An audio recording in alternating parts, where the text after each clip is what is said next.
Bismillahirrahmanirrahim. Assalamualaikum warahmatullahi wabarakatuh. Salam sejahtera bagi kita semua. Shalom, Om Swastiastu. Namo Buddhaya, salam kebajikan. Rahayu, Rahayu. Yang saya hormati Wakil Presiden Republik Indonesia, Saudara Gibran Rakabuming Raka, para pimpinan lembaga negara, Ketua Majelis Permusyawaratan Rakyat Republik Indonesia Saudara Ahmad Muzani, beserta para wakil ketua dan anggota MPR RI, Ketua Dewan Perwakilan Rakyat Republik Indonesia Saudari Puan Maharani, beserta Wakil Ketua DPR RI Profesor Sufmi Dasko Ahmad, Wakil Ketua DPR RI Saudara Saan Mustafa, Wakil Ketua DPR RI Saudari Sari Yuliati, Wakil Ketua DPR RI Saudara Cucun Ahmad Samsurizal, dan seluruh anggota DPR RI yang saya hormati dan saya muliakan. Ketua Dewan Perwakilan Daerah Republik Indonesia Saudara Sultan Bakhtiar Najamuddin, beserta para wakil ketua dan anggota DPD RI yang hadir. Yang saya hormati Ketua Mahkamah Agung Profesor Sunarto, yang saya hormati Ketua Mahkamah Konstitusi Saudara Suhartoyo, yang saya hormati Ketua Komisi Yudisial Saudara Abdul Khair Ramadan, yang saya hormati Ketua Badan Pemeriksa Keuangan Republik Indonesia Saudari Isma Yatun, para Menteri Koordinator, para Menteri, Kepala Badan, para Penasihat Khusus Presiden, Jaksa Agung, Kepala BIN, Kapolri, Panglima TNI, dan seluruh Kepala Staf Angkatan yang hadir, para Wakil Menteri, serta seluruh anggota Kabinet Merah Putih yang saya hormati. Yang terhormat para pimpinan partai politik, Partai PDI Perjuangan diwakili oleh Saudari Puan Maharani, Ketua Umum Partai Golongan Karya Saudara Bahlil Lahadalia, Partai Gerindra saya sendiri,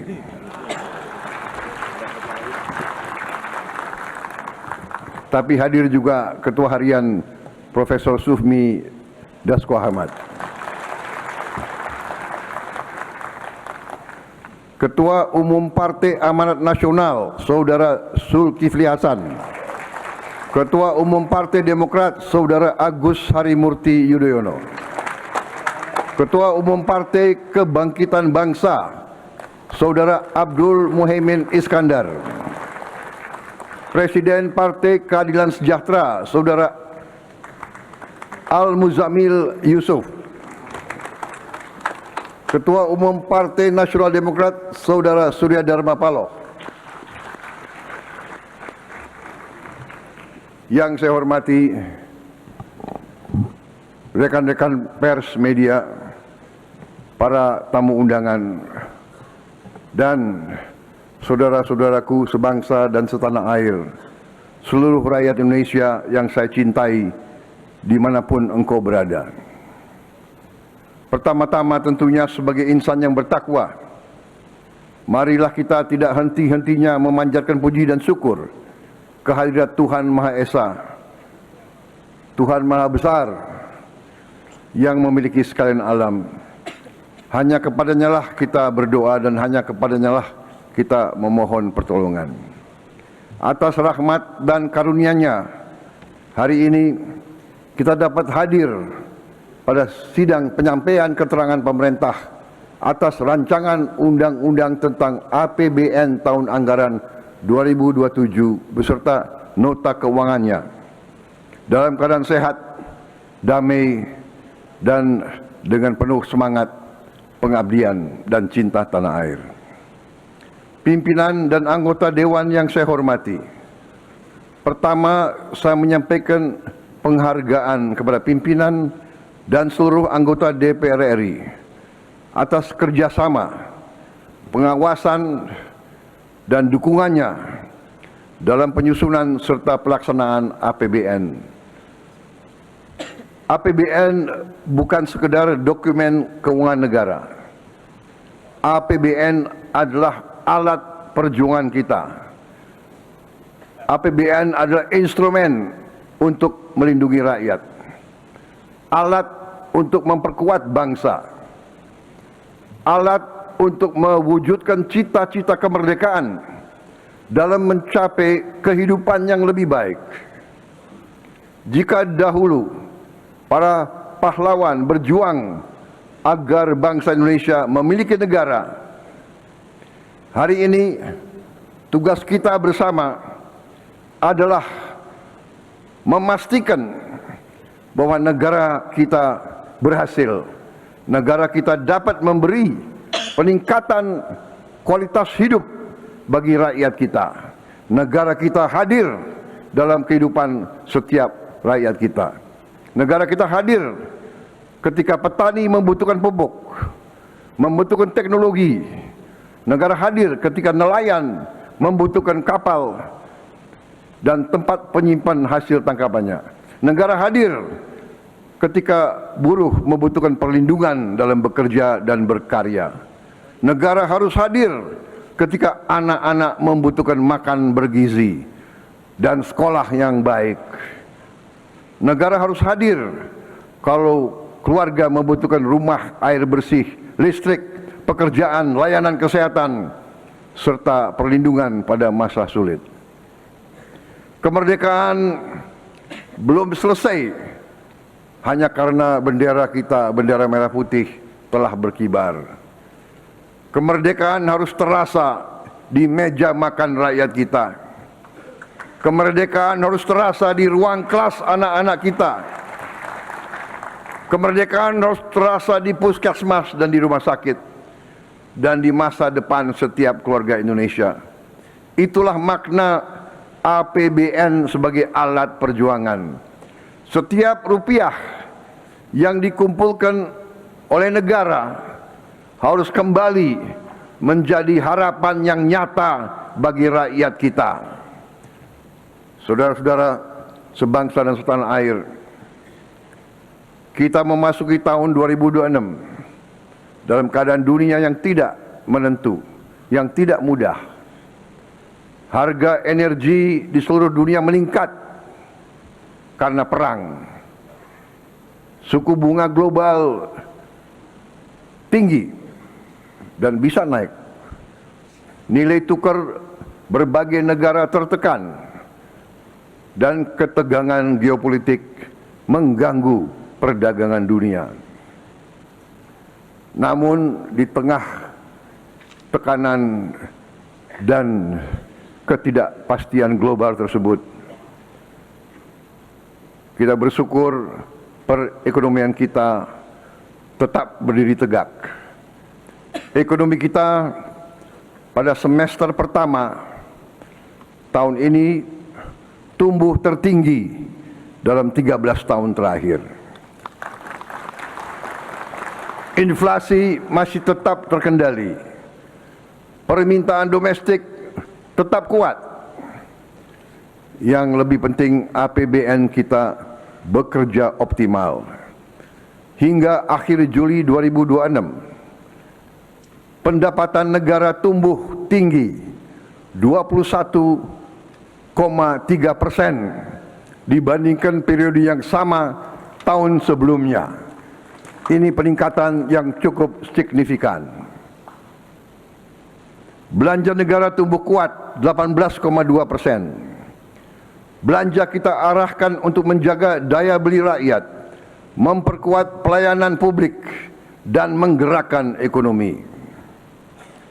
Walaupun belanja negara tumbuh, defisit APBN tetap terjaga hanya 0,91% terhadap produk domestik bruto.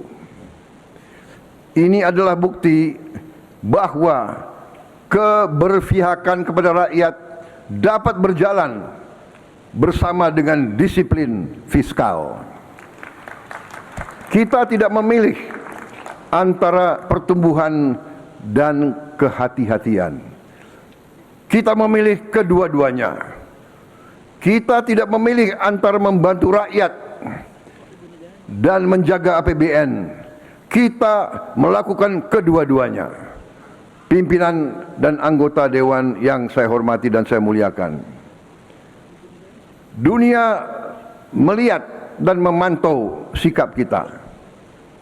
Pada tanggal 13 Juli 2026, salah satu rating agency internasional yang kesohor, Standard & Poor's, mempertahankan peringkat kredit Indonesia BBB, BBB dengan outlook stabil. Ini pengakuan dunia terhadap kokohnya perekonomian Indonesia, dan Indonesia tetap berada pada kategori investment grade. S&P bahkan menilai Indonesia memiliki prospek pertumbuhan ekonomi yang kokoh, kebijakan makroekonomi yang secara umum berhati-hati, serta beban utang yang relatif prudent dan sustainable dibandingkan negara-negara setara. Ini bukan kata pemerintah, ini bukan kata saya, ini penilaian mereka terhadap kita.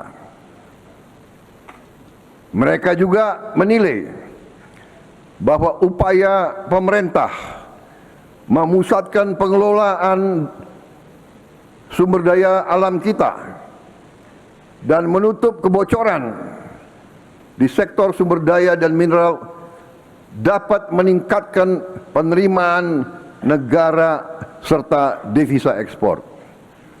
Mereka secara khusus menilai positif peran Danantara dan potensi PT Danantara Sumber Daya Indonesia DSI dalam memberantas praktek-praktek under invoicing dan transfer pricing yang sesungguhnya adalah praktek penipuan.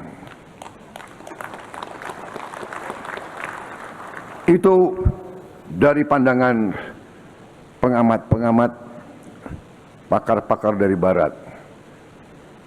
Dari timur, lembaga rating Republik Rakyat Tiongkok, China Lianhe Rating, justru memberi rating AAA stable, yang merupakan level tertinggi dalam penerbitan Panda Bonds untuk Republik Indonesia. Mereka menilai fundamental ekonomi Indonesia solid, kebijakan pemerintah kita efektif, ekonomi kita tahan terhadap guncangan eksternal, dan inflasi kita terkendali.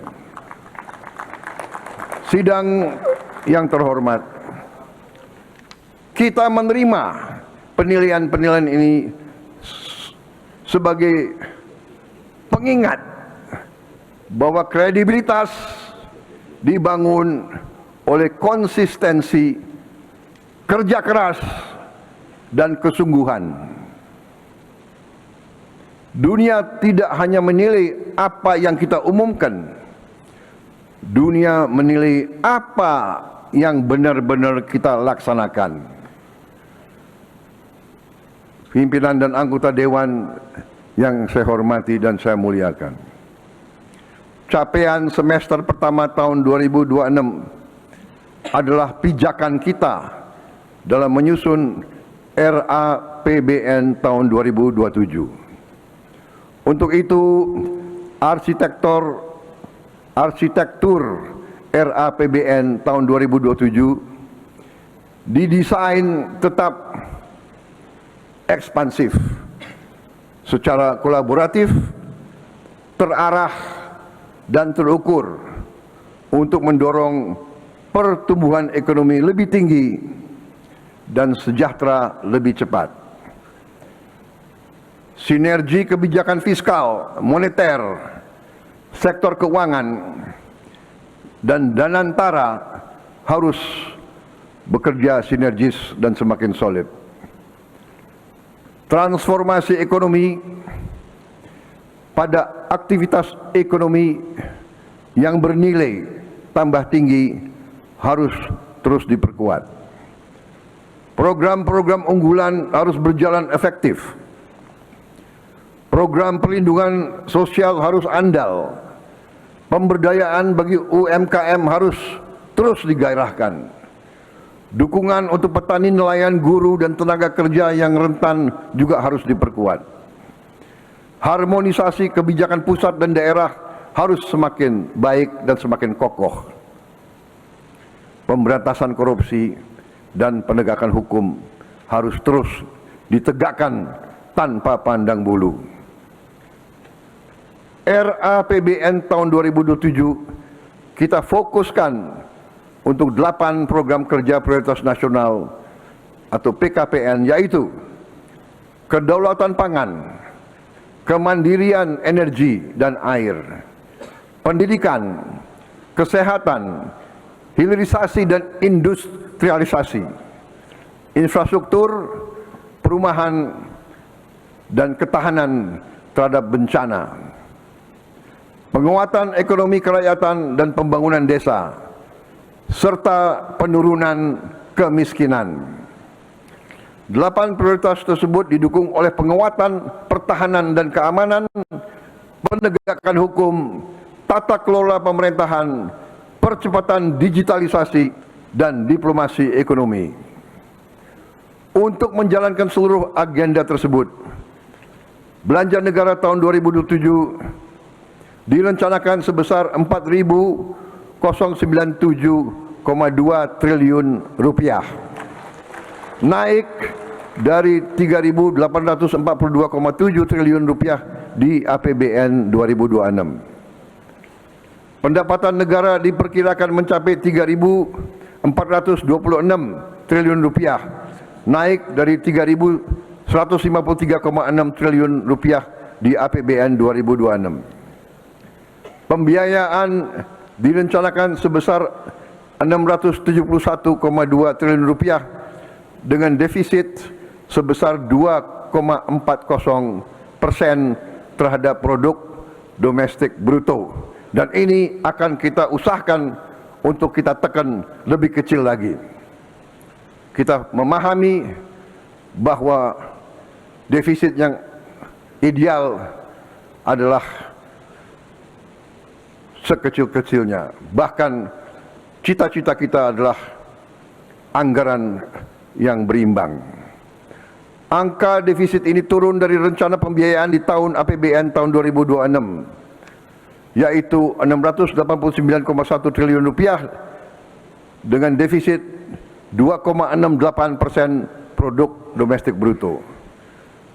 Pertumbuhan ekonomi tahun 2027 ditargetkan mencapai 6%, lebih tinggi dari target APBN 2026 sebesar 5,4%. Inflasi akan kita jaga pada kisaran 2,5%. Suku bunga SBN 10 tahun diperkirakan 6,9%. Nilai tukar rupiah kita berada pada kisaran 17.500 rupiah per 1 dolar Amerika Serikat. Harga minyak mentah Indonesia diperkirakan 75 dolar Amerika Serikat per barel.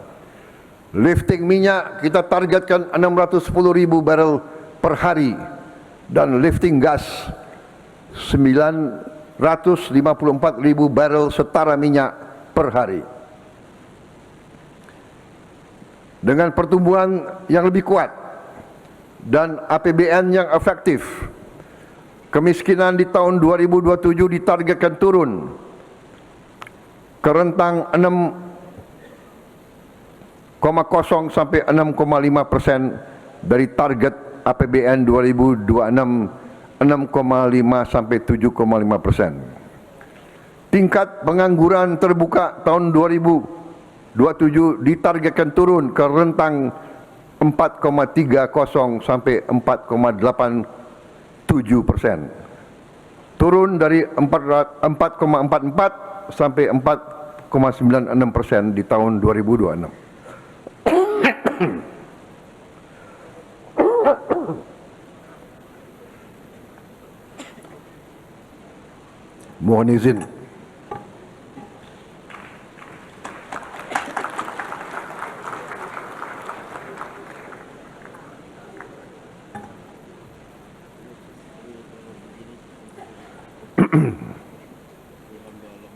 Rasio Gini kita targetkan membaik menjadi 0,362 sampai 0,367 dari target tahun ini 0,377 sampai 0,380. Dan indeks modal manusia meningkat menjadi 0,575. Angka-angka tersebut akan kita jaga dengan reformasi fiskal yang holistik dan konsisten. Pendapatan negara kita dorong lebih optimal. Kebocoran penerimaan harus diminimalisasi. Efisiensi belanja harus terus kita lanjutkan.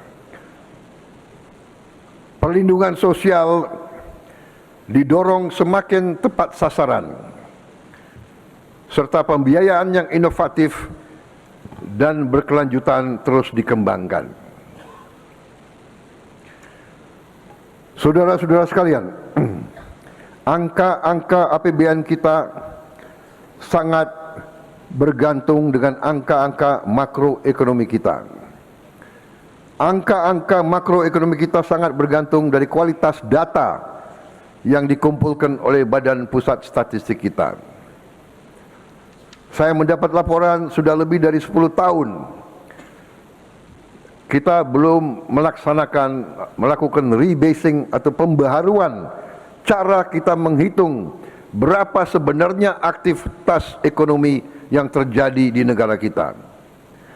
Oleh karena itu, sensus ekonomi yang sekarang dijalankan sampai akhir bulan Agustus 2026 yang dilakukan oleh 251.000 petugas sensus bekerja di seluruh desa-desa kita perlu kita pastikan berhasil. Saya minta agar saudara-saudara sekalian,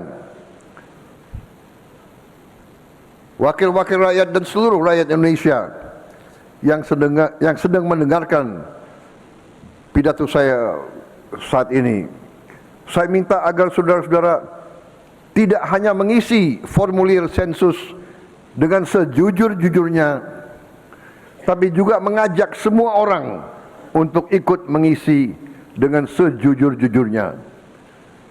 Data yang dikumpulkan BPS dari sensus ekonomi tidak akan digunakan untuk mengejar kekayaan atau pendapatan pribadi yang dilaporkan. Data dari sensus ekonomi akan digunakan untuk kita bisa lebih tepat menyusun kebijakan dan anggaran. Sebagai contoh di RAPBN 2027, kita mengasumsikan besar PDB kita mencapai 27.987 triliun rupiah. Jika pembiayaan sebesar 671,2 triliun rupiah, maka defisit APBN sebesar 2,40% terhadap PDB.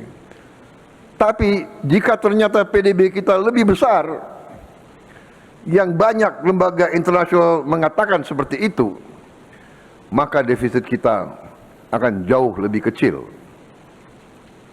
Selain itu, pembaharuan data tunggal sosial dan ekonomi nasional atau DTSEN juga akan kita lakukan dari hasil sensus ekonomi tahun 2026 ini.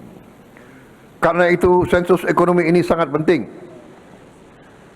Saudara-saudara sekalian, disiplin fiskal tidak berhenti ketika anggaran disahkan.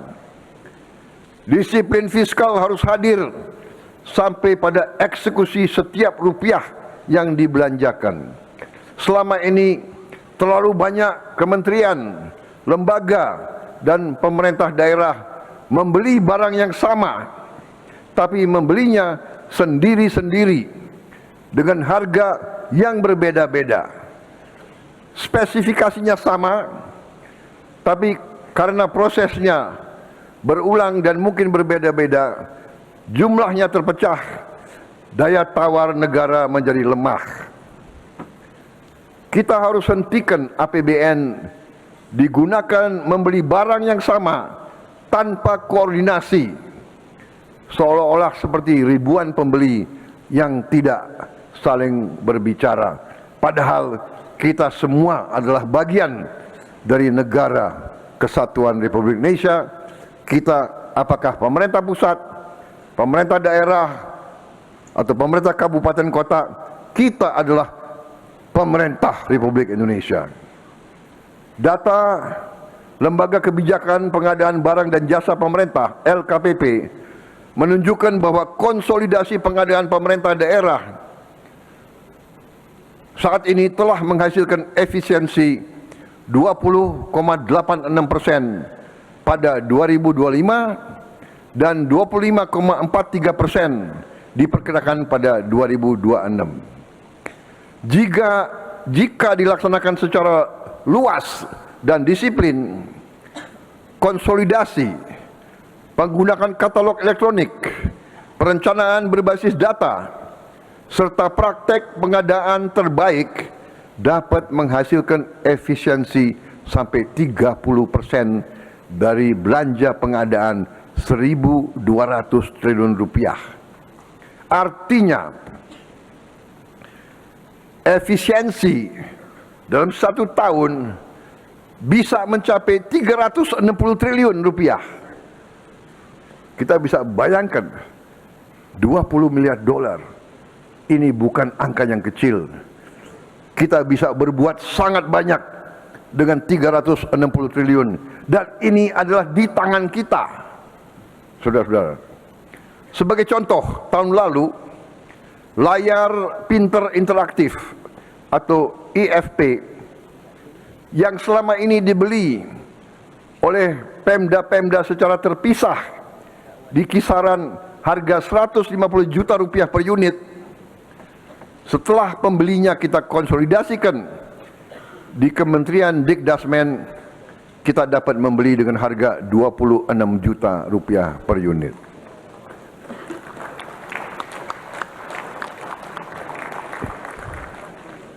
Ini penghematan hampir 6 kali. 6 kali penghematan. Ini real.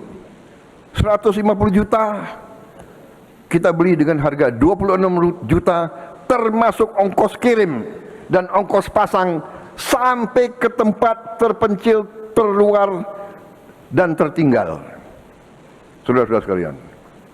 Karena itu saya melaporkan di sini, pemerintah akan segera mengkonsolidasikan seluruh pengadaan barang dan jasa yang serupa. Kita akan tingkatkan kelembagaan LKPP menjadi badan pengadaan pemerintah, dan untuk itu kita mohon dukungan Dewan Perwakilan Rakyat yang saya hormati.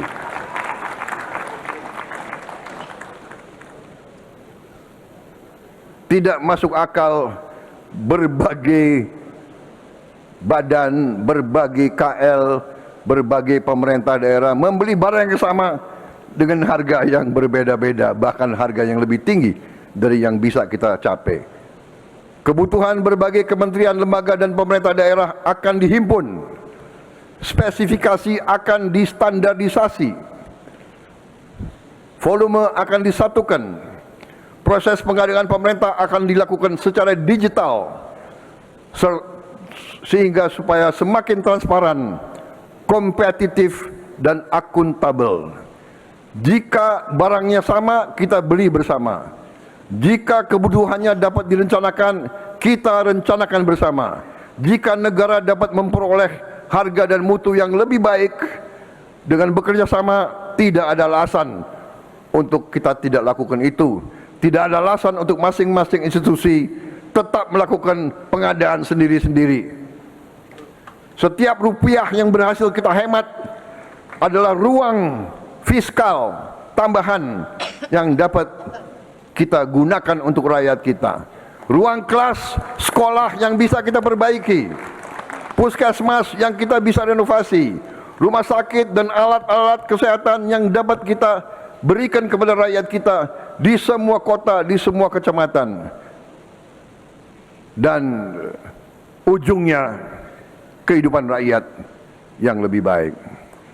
Pimpinan dan anggota dewan yang saya hormati dan saya muliakan, hari ini saya akan menggunakan kesempatan berbicara di ruang terhormat ini untuk menyampaikan beberapa langkah besar yang akan menjadi tahap berikutnya dari transformasi Indonesia.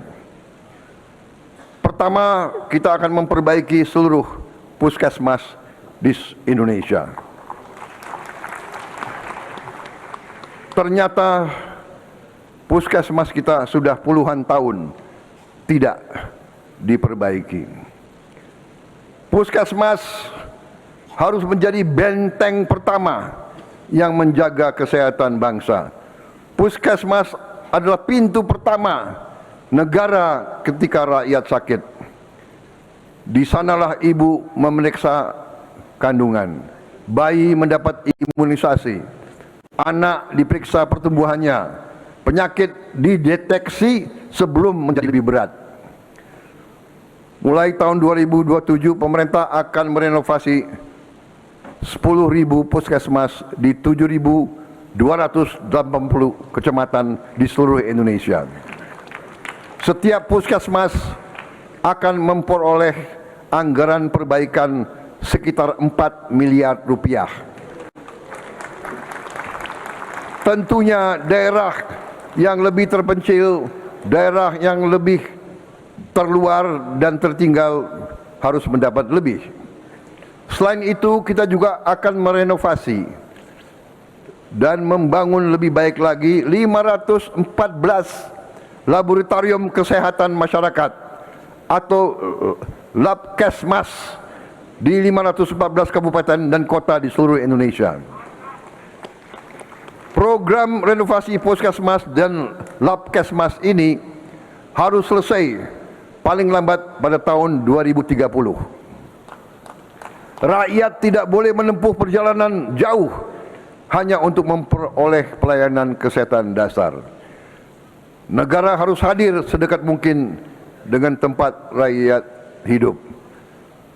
Untuk itu kita juga akan membuat ambulans udara dengan helikopter, dengan pesawat kecil yang bisa mendarat di lapangan-lapangan rumput, di lapangan-lapangan pasir, bisa mendarat di pinggir sungai, supaya tidak ada rakyat kita yang tidak bisa dievakuasi kalau dia sakit.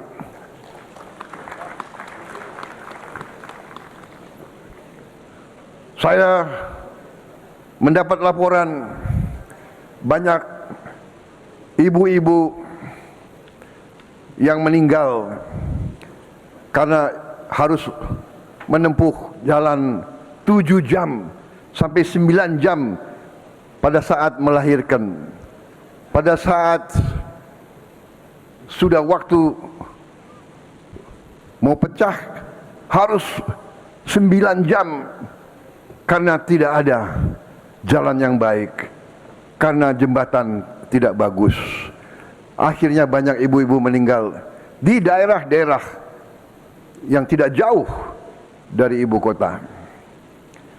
Untuk itu kita harus mencari terobosan inovatif. Salah satu jalan adalah ambulans udara, bahkan nanti juga tim dokter terbang. Kalau perlu, dokter yang terbang ke tempat rakyat sakit keras atau menghadapi bencana. Saudara kalian,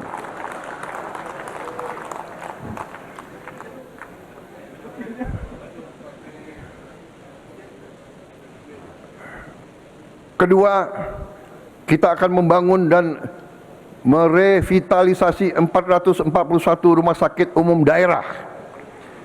Setiap dari 514 kabupaten dan kota kita harus memiliki rumah sakit yang canggih yang bisa menyelamatkan rakyat secepat mungkin.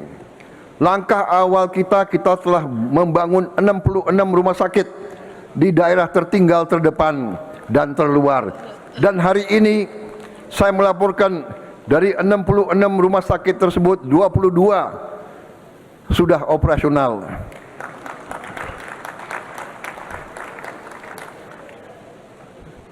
Kita telah membawa alat pemeriksa jantung, CT scan, mamografi, USG, dan layanan modern ke wilayah yang sebelumnya harus merujuk pasien ke tempat-tempat yang sangat jauh.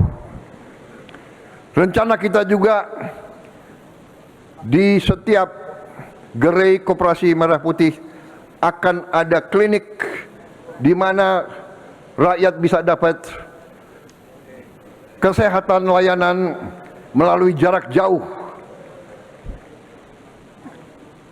Saudara-saudara, tahap berikutnya jauh lebih besar.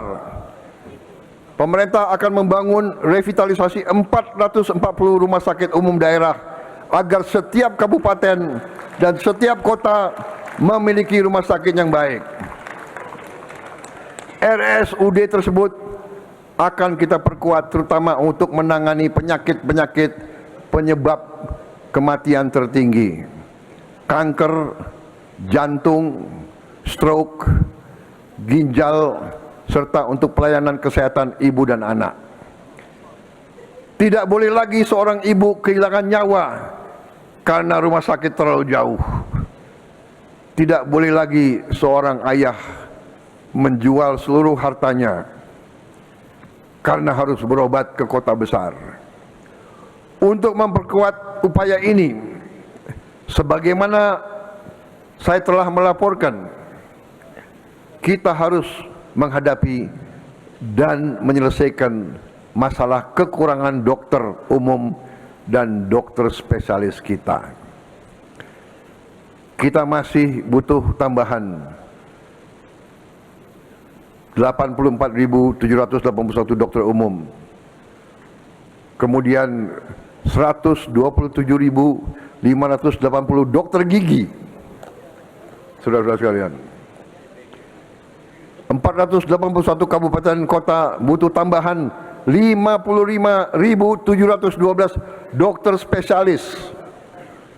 Karena itu kita telah membuka 9 fakultas kedokteran baru serta 170 program studi spesialis dan subspesialis, baik yang berbasis perguruan tinggi maupun berbasis rumah sakit. Dan ini kita akan upayakan lebih banyak lagi. Saudara-saudara sekalian, bila perlu kita sedang memikirkan kita bisa mengundang dokter-dokter dari negara lain untuk praktek di sini untuk waktu-waktu yang terbatas. Karena kalau kita menunggu lulusnya 187.000 dokter gigi, mungkin kita harus nunggu 4 presiden sesudah saya. Saudara-saudara sekalian, rakyat kita menuntut, berharap pelayanan kesehatan secepat mungkin. Kita tidak boleh berpikir normatif, kita harus berani berpikir inovatif.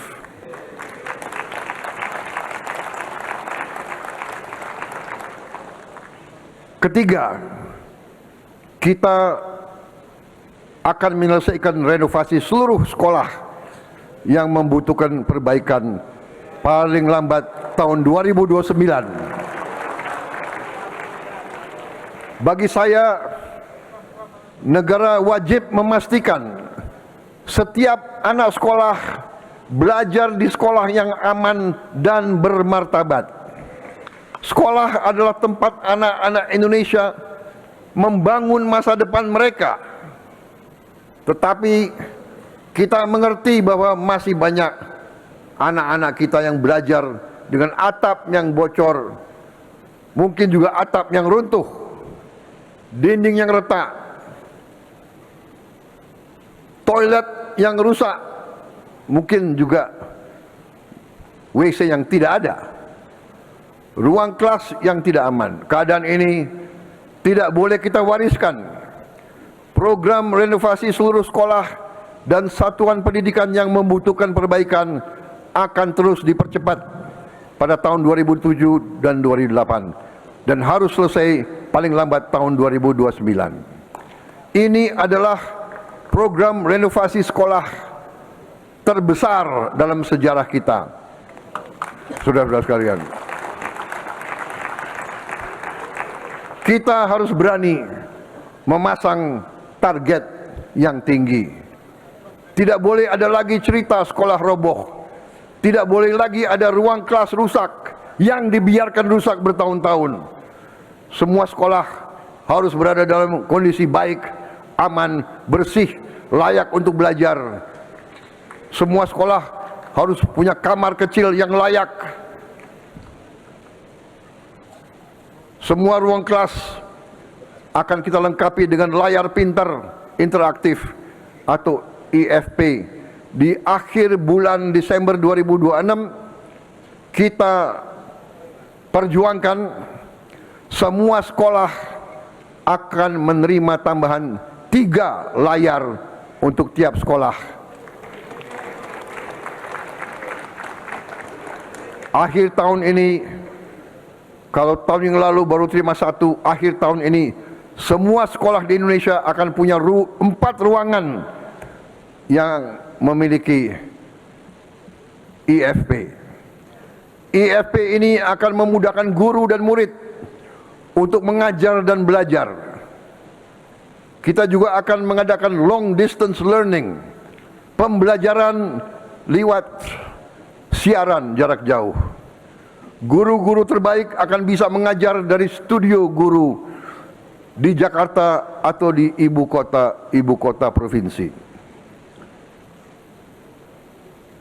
Semua kelas di seluruh Indonesia akan punya akses kepada pendidikan yang terbaik.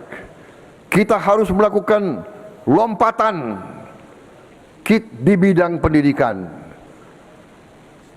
Pemerintah juga akan memperjuangkan seluruh sekolah negeri tidak dipungut bayaran. Ini adalah cita-cita pendiri-pendiri bangsa kita. Pendidikan adalah hak semua anak Indonesia. Bagi mereka yang punya kemampuan, silakan ke sekolah-sekolah swasta yang hebat.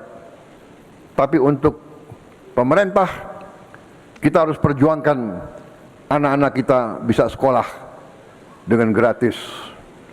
Keempat, hari ini saya mengumumkan tahap lanjutan kebijakan ekspor satu pintu kita. Kita telah membahas bersama OJK bahwa kita ingin segera mendirikan bursa mineral dan komoditas strategis.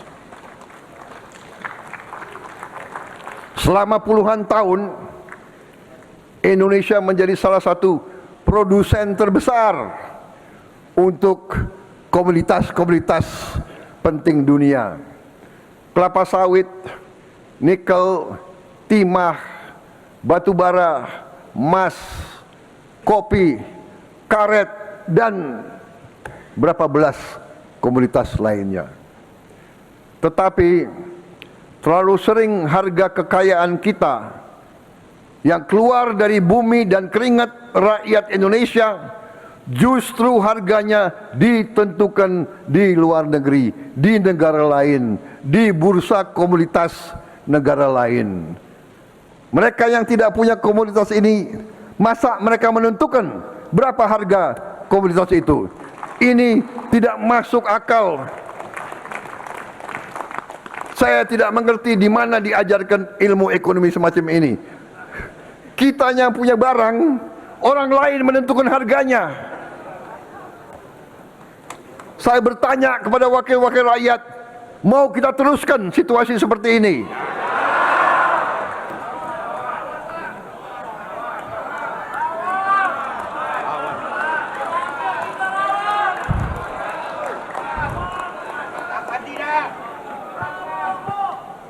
Emak-emak susah payah membatik, orang lain yang menentukan harga batik yang mau dijual. Luar biasa. Keadaan ini harus berani kita ubah. Saya minta dukungan Dewan Perwakilan Rakyat untuk kita ubah ini.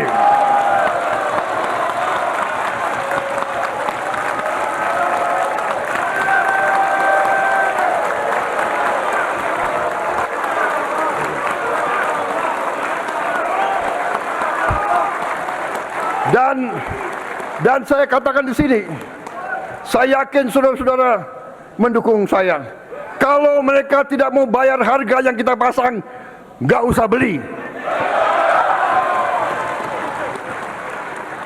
Lebih baik komoditas itu, nikel itu, timah itu, emas itu, semuanya biar di tanah untuk anak cucu kita.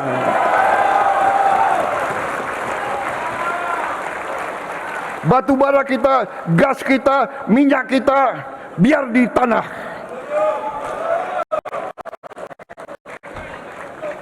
Kopi kita, biar kita minum sendiri.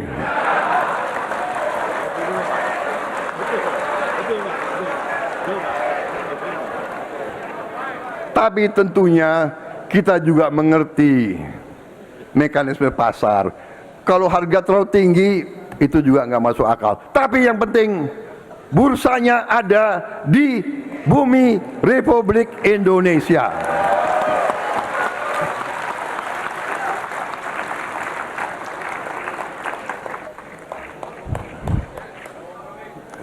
Kita akan segera operasionalkan bursa mineral dan komoditas strategis di bawah pengawasan otoritas jasa keuangan. Rencana kita apabila OJK bekerja dengan baik, dan saya yakin OJK bekerja dengan baik, ini emak-emak yang menguasai ekonomi kita sekarang ini. Rencana kita dengan dukungan DPR, kita rencanakan 1 Januari 2027 kita akan memiliki bursa komoditas sendiri.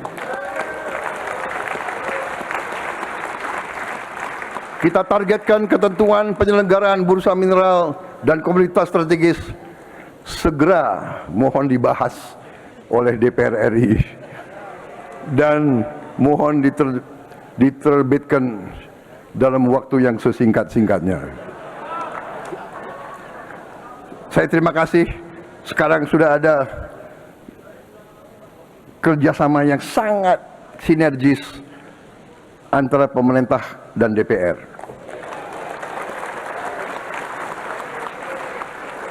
Ini tidak berarti bahwa tidak ada demokrasi. Kita harus ada demokrasi, kita harus diawasi, kita harus dikritik. Tapi kita harus kerja cepat untuk rakyat kita. Dan ini saya kira sudah dihasilkan oleh DPR RI sekarang ini. Saya terima kasih.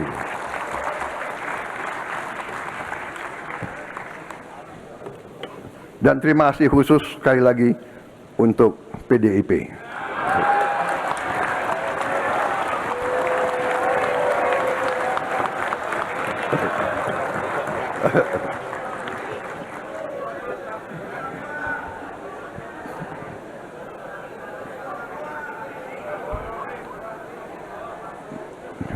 Sebenarnya ini bukan Prabowo-nomics, ini Marhain ini.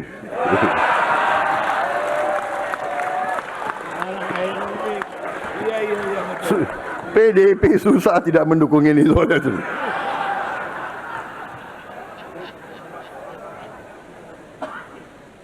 Saudara-saudara, dengan ini kita akan membangun Indonesia Reference Price. Harga referensi Indonesia untuk komoditas-komoditas utama ekspor Indonesia. Kita ingin membangun pasar yang dalam, transparan, liquid, dan dipercaya dunia.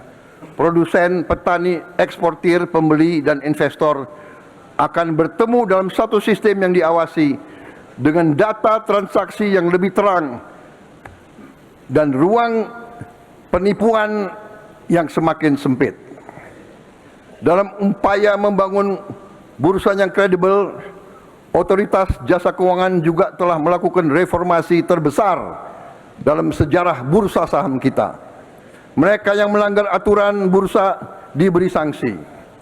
Kita juga akan melanjutkan reformasi pasar modal kita dengan demutualisasi pasar modal. Demutualisasi akan membawa pasar modal Indonesia ke standar dunia dan menjadikan pasar modal Indonesia menjadi salah satu yang terbesar di dunia. Pasar modal yang bekerja dengan baik, ini adalah masalah keadilan. Soal kesempatan perusahaan rintisan, startup, pengusaha-pengusaha kita bisa naik kelas, menambah ekuitas, menambah modal, agar bisa memperbesar skala dan dampak usahanya.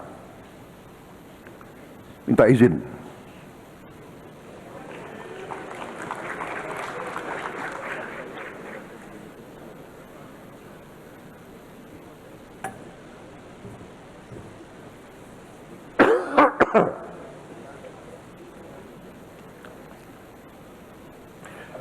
Dengan bursa mineral dan komoditas strategis dan bursa modal yang kredibel,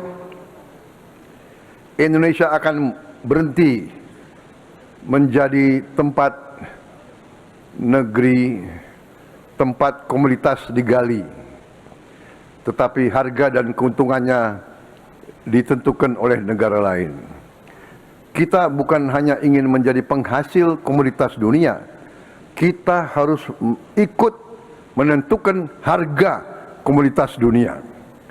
Kita ingin jadi Indonesia tempat komoditas diperdagangkan. Kita juga akan mempercepat optimalisasi aset badan usaha milik negara kita. BUMN kita menguasai aset yang sangat besar. Sebagian bekerja dengan baik, sebagian belum menghasilkan manfaat dibandingkan dengan nilainya. Sebagaimana saya telah laporkan tadi pagi di majelis yang terhormat ini, kita telah menutup 290 BUMN yang tidak produktif dan tidak memberi nilai tambah untuk bangsa kita. Kita akan teruskan upaya optimalisasi BUMN hingga kita akan punya di akhir tahun ini maksimal 300 BUMN yang produktif. Kalau bisa lebih ramping, lebih baik. Selain itu, aset berupa tanah, gedung, jaringan, kawasan, dan fasilitas yang tidak dikelola optimal oleh BUMN tidak boleh dibiarkan tidur, sementara rakyat membutuhkan pekerjaan dan perekonomian membutuhkan investasi.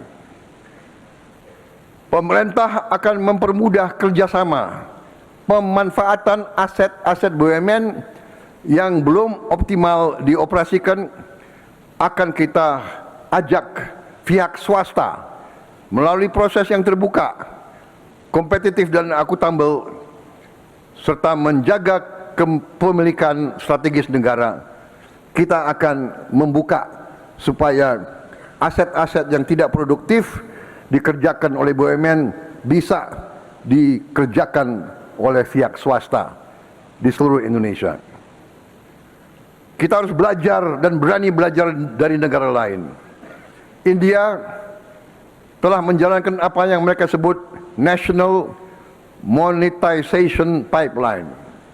Swasta diberi ruang mengoperasikan aset publik yang telah terbangun.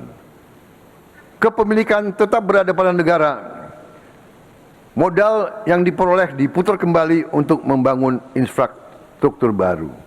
Sebagai contoh, kalau ada bandara, ada airport yang kurang maksimal dioperasikan, kita bisa membuka peluang untuk swasta mengoperasikan itu.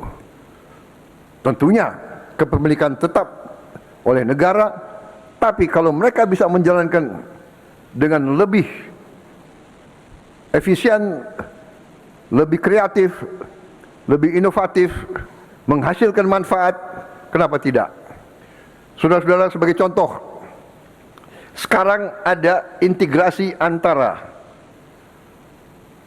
penerbangan, perusahaan penerbangan, hotel, dan bandara. Kalau ini dioperasikan secara integratif, ini punya nilai tambah yang potensial bisa menambah income bagi kita. Saudara-saudara, itu akan kita rintis. Selanjutnya kita telah mulai dan akan membangun 100.000 megawatt atau 100 gigawatt energi dari matahari, energi surya.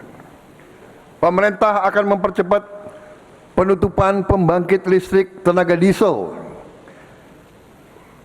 dan menggantinya dengan pembangkit listrik tenaga surya.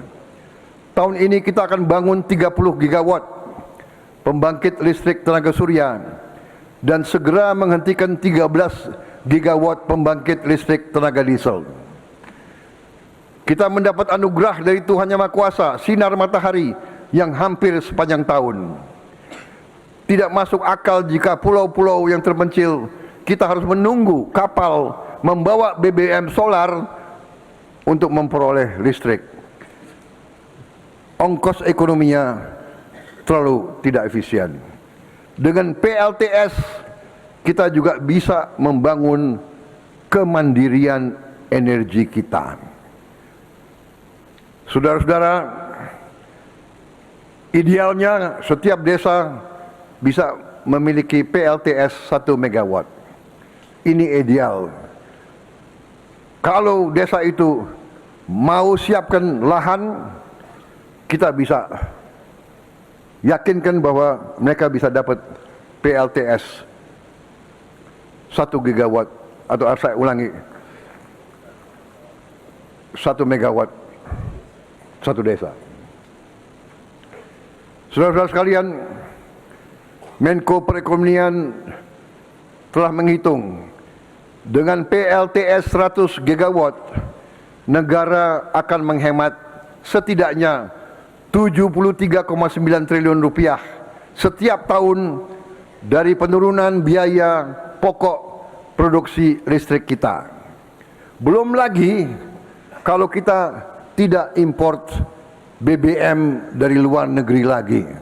Dengan 100 gigawatt kebutuhan impor kita akan jauh berkurang dan kita bisa menghemat sangat banyak devisa.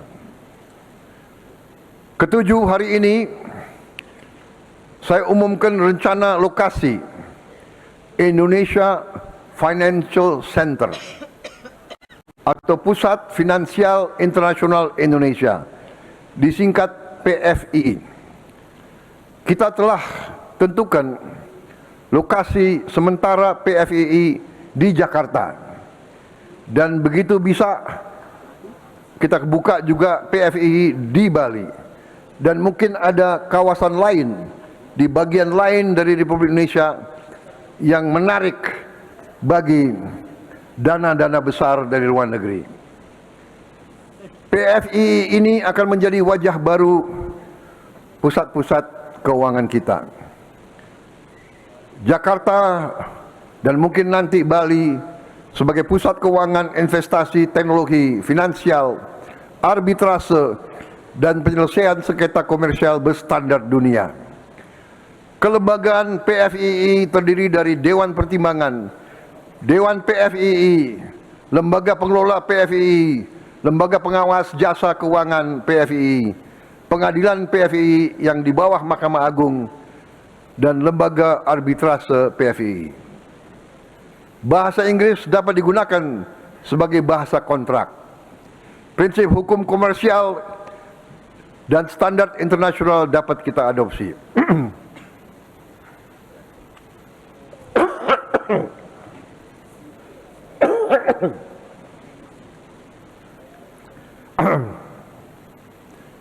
Hakim ad hoc dapat berasal dari talenta hukum terbaik Indonesia dan dunia. Kegiatan dapat mencakup perbankan, asuransi, pasar modal, derivatif, bursa karbon, bulian, fintech, keuangan syariah, family office, treasury center, dan manajemen investasi. PFII menyediakan kepastian transfer dan repatriasi modal secara laba, fasilitas perpajakan untuk kegiatan yang memenuhi syarat, golden visa, dan pelayanan perizinan yang kompetitif. Pada saat yang sama, aturan anti pencucian uang, transparansi pemilik manfaat, kewajiban perpajakan dan pertukaran informasi internasional tetap kita tegakkan. Kita membangun PFII agar modal dunia menemukan kepastian di Indonesia. Talenta terbaik bekerja di Indonesia dan transaksi atas kekayaan Indonesia diselesaikan di Indonesia. Untuk awalnya Jakarta dan Bali harus menjadi tempat modal dunia dihimpun dan masa depan Indonesia dibiayai. Selanjutnya hari ini saya ingin masyarakat mengenal Danantara Development Management Fund atau DDMF. Danantara adalah dana kedaulatan kita. Danantara harus menjadi instrumen pembangun kapasitas bangsa untuk puluhan tahun mendatang. DDMF adalah instrumen yang menyiapkan, mengembangkan dan membiayai proyek strategis jangka panjang yang penting bagi Indonesia, tapi belum dapat kita biayai dengan investasi komersial jangka pendek. Dan juga kita hindari harus dibiayai oleh APBN. Melalui DDMF, dana kedaulatan Indonesia akan ditanamkan secara disiplin dan profesional. Sebagai contoh, pada proyek mobil nasional, kita rencanakan mobil nasional kita produksi secara massal di akhir tahun 2028. Fasilitas sudah dibangun di daerah Subang. Proyek motor nasional juga telah kita luncurkan. Ekosistem motor nasional sudah bekerja. 2 perusahaan swasta besar telah bekerja. 2 BUMN juga telah mulai produksi motor listrik.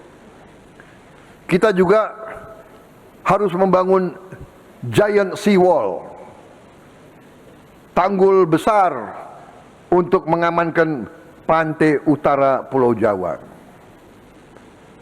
Ini mutlak harus kita lakukan. Jangan kita tunggu bencana datang. Kita harus belajar dari negara lain. Negara Belanda membangun infrastruktur perlindungan jangka panjang tanpa perlu menunggu bencana. Giant seawall di Belanda kini melindungi jutaan penduduk Belanda dan menjadi simbol kemampuan teknologi nasional Belanda.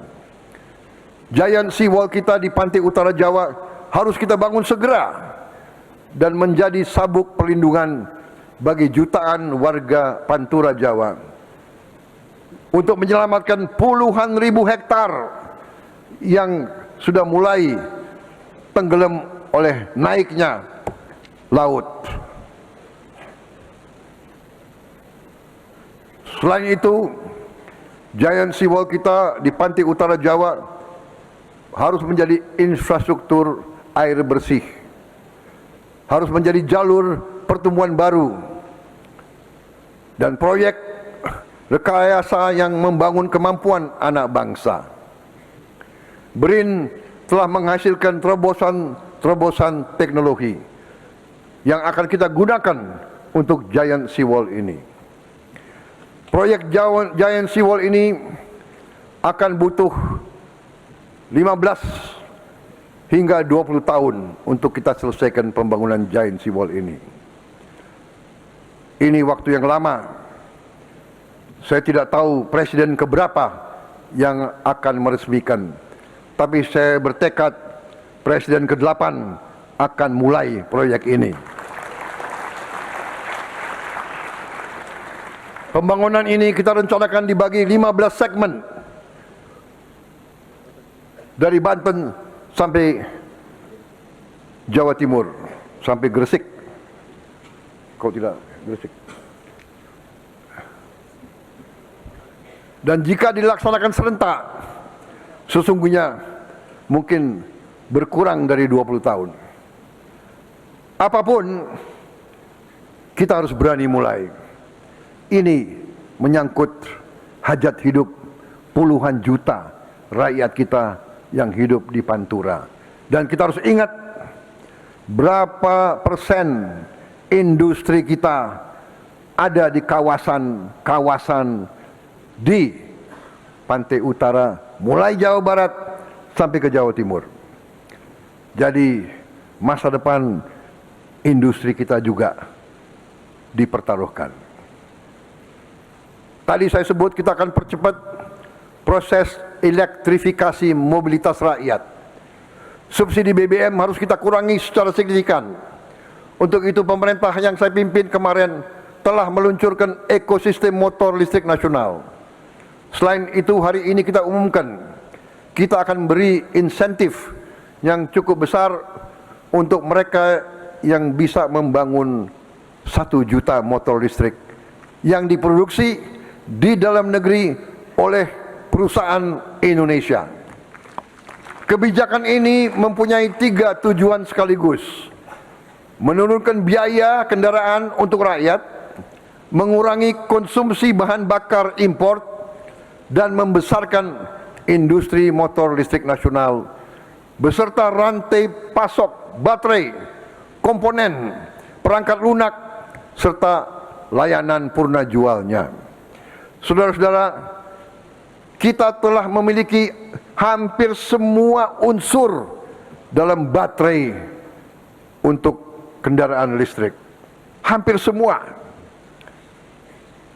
Setiap motor listrik buatan Indonesia yang melaju di jalan raya adalah 3 kemenangan sekaligus. Saya ulangi ya.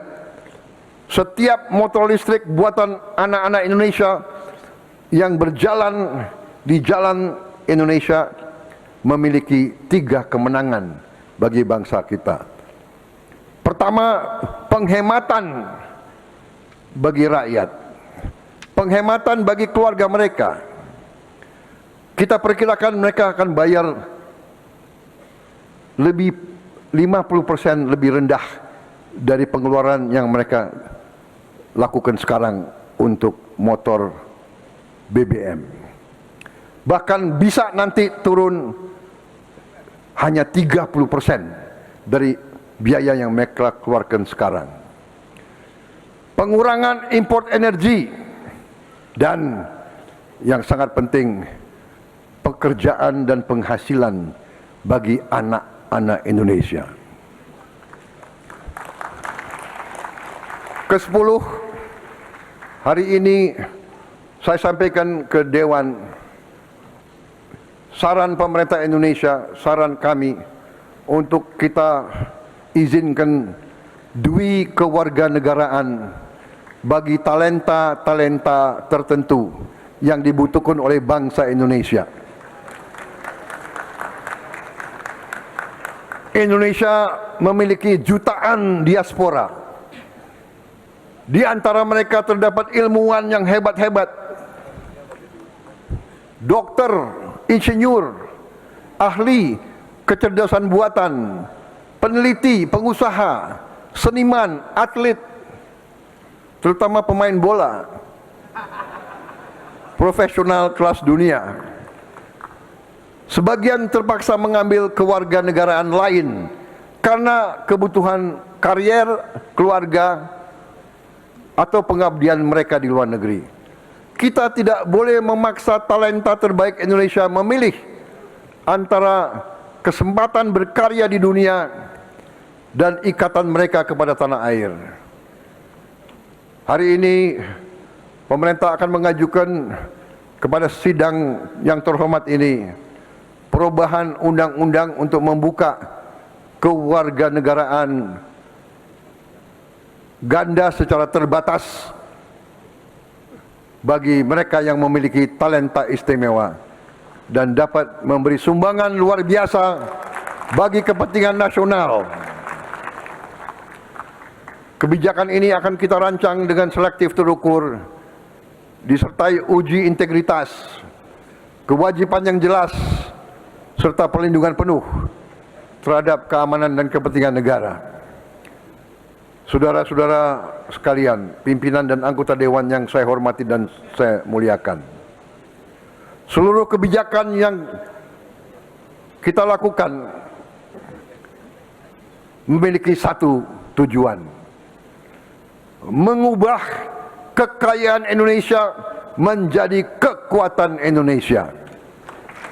Renovasi 10.000 puskesmas, pembangunan 441 RSUD, perbaikan seluruh sekolah dari Sabang sampai Merauke, dari Miangas sampai Rote, akan memastikan negara hadir dalam kebutuhan paling dasar rakyat. Bursa komoditas akan memperkuat kedaulatan rakyat, meningkatkan penghasilan negara. Optimalisasi aset BUMN akan membuat kekayaan negara lebih produktif. Indonesia International Financial Center atau PFI akan menarik modal dan talenta global. DDMF kita bentuk untuk membiayai proyek lintas generasi.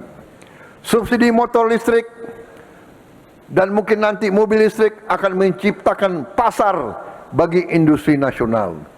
Kebijakan kewarganegaraan secara terbatas akan memanggil pulang kemampuan terbaik dari diaspora kita dan juga talenta-talenta terbaik untuk memperkuat bangsa Indonesia.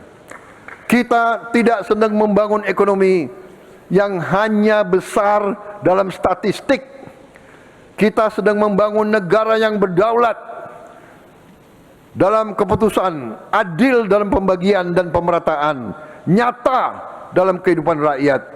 Saya mengajak DPR RI, DPD RI, seluruh lembaga negara, pemerintah daerah, dunia usaha, perguruan tinggi, pekerja, petani, nelayan, tenaga kesehatan, guru, dan seluruh rakyat Indonesia untuk mengawal agenda besar kita bersama-sama.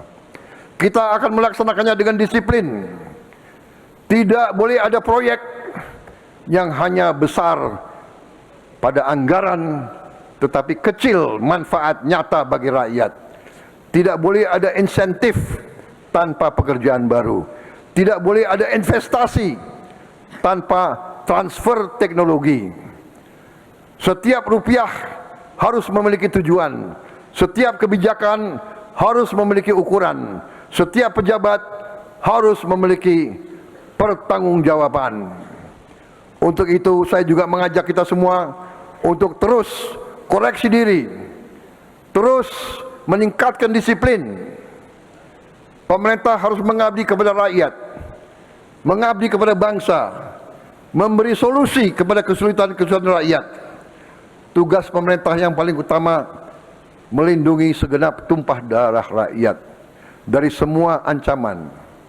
Ancaman kemiskinan, ancaman bahaya fisik, ancaman pemutusan hubungan kerja, dan berbagai ancaman lain.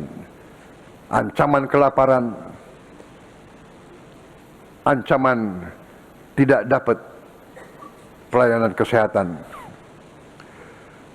Pemerintah di semua tingkatan, tidak hanya pemerintah pusat, pemerintah daerah, pemerintah provinsi, pemerintah kabupaten kota, ya, pemerintah desa, kita harus menghilangkan praktek-praktek korupsi, penipuan, markup, penggelembungan dalam pembelanjaan.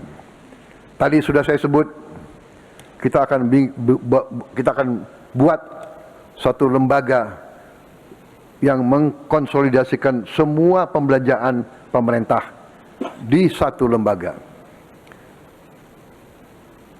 Pemerintah harus lebih efisien di setiap tingkatan. Kita harus kurangi semua pengeluaran tidak efisien. Saya gembira sekarang tidak ada lagi anggaran untuk ulang tahun kementerian. Ulang tahun kementerian cukup potong tumpeng di kantor saja. Dan saya berharap juga di semua provinsi dan semua kabupaten kota jangan ada anggaran untuk merayakan ulang tahun besar-besaran. Lebih baik perbaiki sekolah, perbaiki rumah sakit, tingkatkan gaji guru daripada seremoni upacara.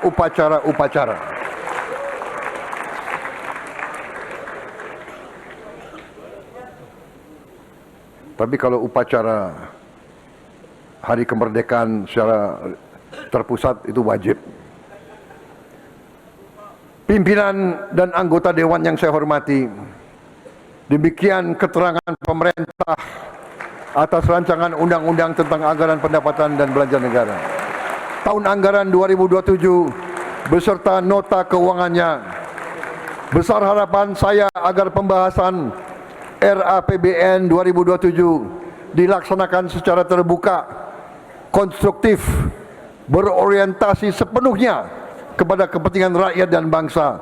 Semoga Allah SWT senantiasa memberi rahmat, petunjuk, taufik dan hidayah kepada kita sekalian, memberi kekuatan kepada kita semua dalam menjalankan amanah harapan seluruh rakyat Indonesia.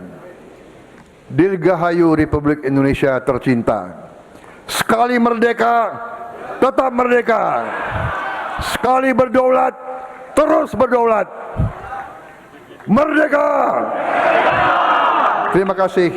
Wassalamualaikum warahmatullahi wabarakatuh. Salam sejahtera kita sekalian. Om Swastiastu, Namo Buddhaya, salam kebijakan, rahayu rahayu. Selesai.